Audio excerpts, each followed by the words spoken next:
Hello everyone, welcome back to the UltFone channel.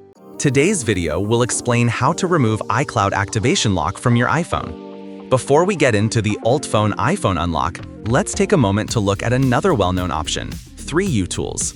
Many people initially try using 3uTools, but find it involves tedious manual firmware flashing, driver searching, and command line operations, wasting an afternoon and still encountering error codes. Therefore, I highly recommend UltFone iPhone Unlock. The UltFone iPhone Unlock is designed to simplify these operations.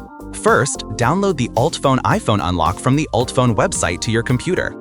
Connect your iPhone to your computer and launch the UltFone iPhone Unlock.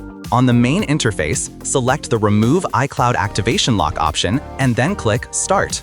This will initiate the process of putting your iPhone into recovery mode. Once your iPhone is in recovery mode, the software will guide you through the subsequent steps to enter DFU mode. To enter DFU mode, press and hold the power button and volume down button simultaneously. After the countdown ends, release the power button, but continue holding the volume down button until your iPhone enters DFU mode.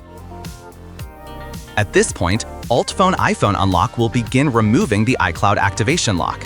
This process is quick and, most importantly, it doesn't require jailbreaking. Please wait a moment while the software completes. After unlocking, your iPhone will restart. If you see a message indicating that your iPhone has been locked to a previous owner, don't worry. Just continue setting up your device and it will return to normal. Congratulations! You have successfully removed the iCloud activation lock from your iPhone using UltFone iPhone Unlock. UltFone iPhone Unlock is designed to help you resolve passcode issues on your iPhone, iPad, and iPod, making it easier for you to regain access to your device. Click the link below to download the UltFone iPhone Unlock.